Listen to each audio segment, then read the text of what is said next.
ذرا یاد رکھنا یہ زندگی کے قیمتی لمحات برف سے زیادہ تیزی کے ساتھ پگھل رہے ہیں. امام راضی کہتے ہیں جیسے کارخانے سے نکل کر کے برف پگھلتا ہے، ماں کے پیٹ سے نکل کر انسان تیری زندگی پگھل رہی ہے. برف تو دھیرے دھیرے پگھلتا ہے، تیری زندگی برف سے زیادہ تیزی سے پگھل رہی ہے.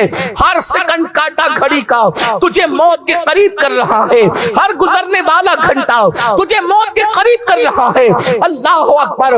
بچپنا چلا گیا، خبر نہیں ہوئی، 16 سال کی عمر میں جوانی آئی اور 40-50 سال کی عمر میں فطری جوانی چلی جائے گی. اللہ اکبر. یاد رکھنا بزرگان دین فرماتے، صوفیاء کاملین فرماتے ہیں جو اپنی جوانی میں اللہ کی نافرمانی کرتے ہیں اللہ انہیں ایسا دردناک بڑھاپا مسلط کرتا ہے کہ وہ ذلیل بھی ہوتے ہیں اور رسوا بھی ہوتے ہیں، اور اس وقت جب وہ موت مانگتے ہیں تو انہیں موت بھی نہیں آتی. بڑھاپے میں سٹیا جاتے ہیں وہ لوگ جو جوانی میں پاپ کرتے ہیں، یعنی ایسی حرکتیں کرتے ہیں کہ بچے بھی ان کا مذاق اڑاتے ہیں. یاد رکھنا نیک انسان بڑھاپے میں کبھی نہیں سٹیاتا، کبھی نہیں سٹتا. کھوسٹ بڑھاپا اسی کو آتا ہے جو اللہ سے دور رہتا ہے، اور اتنا دردناک بڑھاپا آتا ہے. اللہ اکبر. علامہ ابن رجب حنبلی اپنے رسائل میں لکھتے ہیں، اپنے رسائل میں ابن رجب حنبلی لکھتے ہیں. ابن رجب حنبلی کون ہے؟ یہ حضور غوث اعظم کے خلفاء میں سے ہیں، یہ اتنے پرانے بزرگ. ابن رجب حنبلی لکھتے ہیں، سنیے غور سے، فرماتے ہیں کہ حضرت سیدنا ابو طیب تبری ان کی عمر 100 سال کی ہو گئی تھی. 100 سال میں بھی جوانوں کی طرح بالکل فٹ تھے. آج فٹ رہنا سب کو ہے، نیکی کسی نے نہیں کرنا. لوگ کیا سمجھتے ہیں میں فٹ کیسے رہوں گا؟ جم کروں گا تو فٹ رہوں گا. ظاہر ہے میں اس کا انکار نہیں کرتا. گھی کھاؤں گا، ڈرائی فروٹ کھاؤں گا، پھل کھاؤں گا تو فٹ رہوں گا. میں پوچھتا ہوں میرے بھائی، اگر فٹنگ اسی سے ہے تو وہ خیبر کے فاتحوں کے پاس کون سے ڈرائی فروٹ تھے وہ بتاؤ؟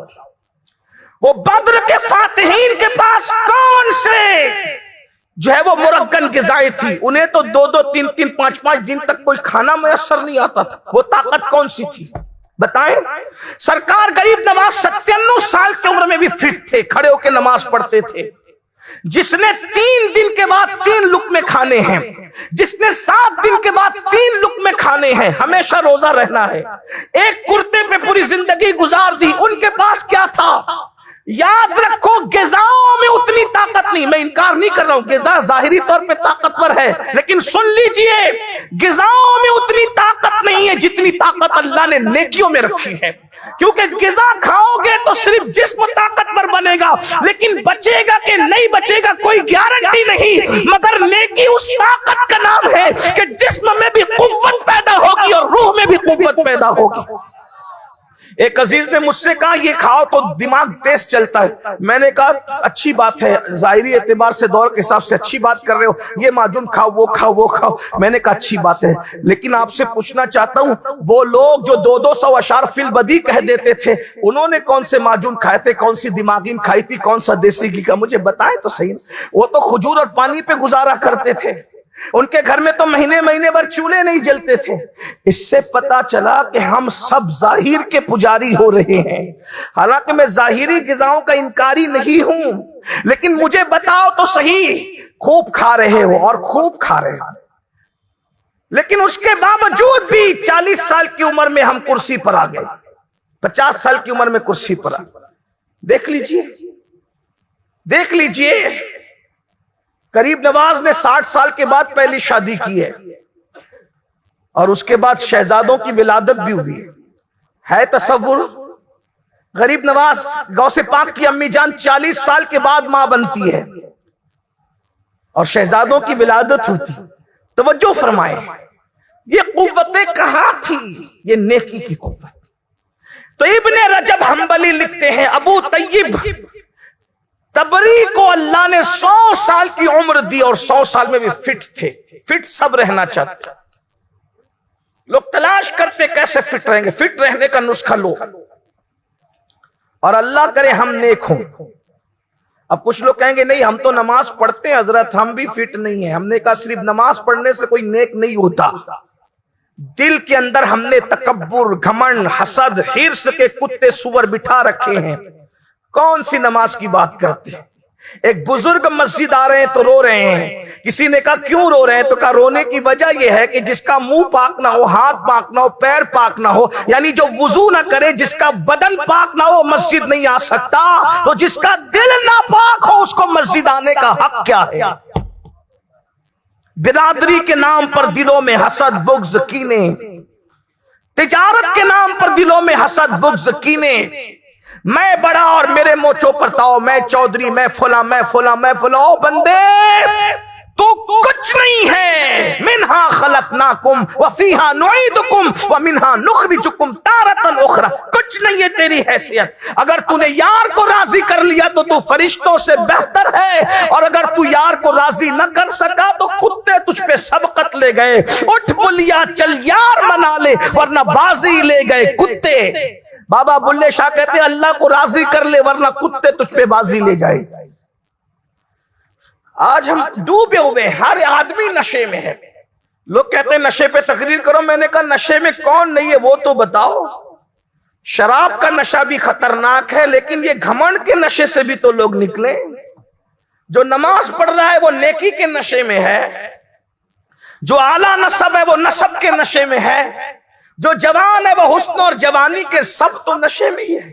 اور اسلام کسی نشے کی اجازت. شیطان کو نشہ تھا نیکیوں کو، تو کہا کہ میں آدم سے بہتر ہوں.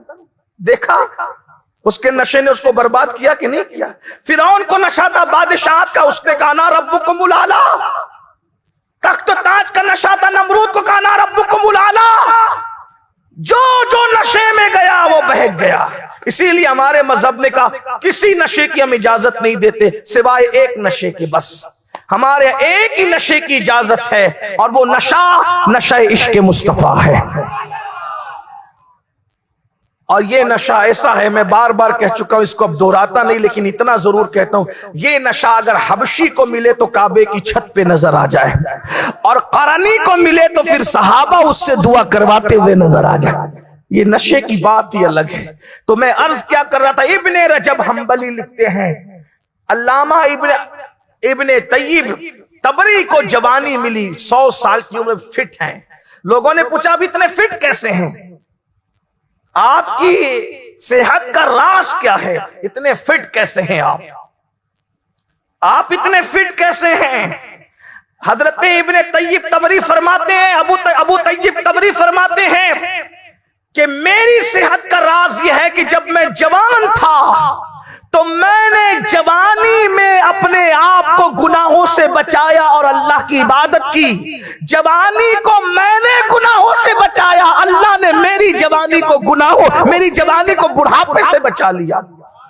میں نے جوانی کو گناہوں سے بچایا، اللہ نے میری جوانی کو بڑھاپے سے بچا لیا. میں بوڑھا ہونے سے محفوظ ہو گیا.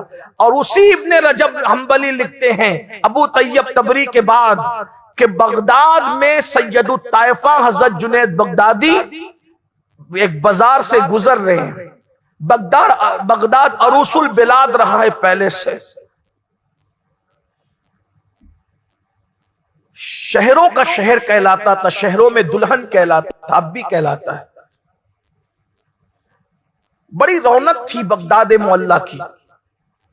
وہی بغداد ہے جس میں امام اعظم ہے، وہی بغداد ہے جس میں امام شافعی نے وقت طویل گزارا، وہی بغداد ہے جس میں امام احمد ابن حنبل نے وقت گزارا، وہی بغداد ہے جس میں امام موسیٰ کاظم نے وقت گزارا، وہی بغداد ہے جس میں امام غزالی نے وقت گزارا. بغداد واقعی علماء اور اولیاء کا شہر ہے. تو بغداد میں سید الطائفہ جنید بغدادی ایک بازار سے گزر رہے، دیکھا ایک بڈھا ہے وہ بھیک مانگ رہا ہے اور کوئی اس کو بھیک دینے کے لیے تیار نہیں ہے.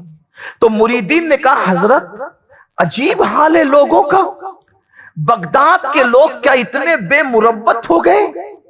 بغداد والے اتنے بے مربت ہو گئے کہ ایک بڈھے کو بھیک نہیں دیتے؟ کیا اتنی مربت ان سے ختم ہو گئی؟ سید الطائفہ جنید بغدادی فرماتے ہیں میرے بیٹو، تحقیق کر لو اس جوان نے اس بڈھے نے اپنی جوانی میں بہت پاپ کیے ہوں گے، اللہ کی حرمتوں کو پامال کیا ہوگا، جوانی کے اندر جرائم کیے ہوگے۔ میرا اللہ کسی پہ ظلم نہیں کرتا، اللہ تبارک و تعالی بڑھاپا، اتنا ذلیل بڑھاپا انہی پہ مسلط کرتا ہے جو اللہ کی حرمتوں کو پامال کرتے ہیں، اور اس طریقے سے بڑھاپے میں ان کو ذلیل کر کے موت دیتا ہے۔ جب لوگوں نے تحقیق کی تو حضرت سید الطائفہ جنید بغدادی کی بات 100% صحیح تھی کہ اس نے اپنی جوانی میں زنا کے اڈوں کو، شراب کے اڈوں کو، جوؤں کے اڈوں کو، پاپ کے اڈوں کو آباد کیا تھا۔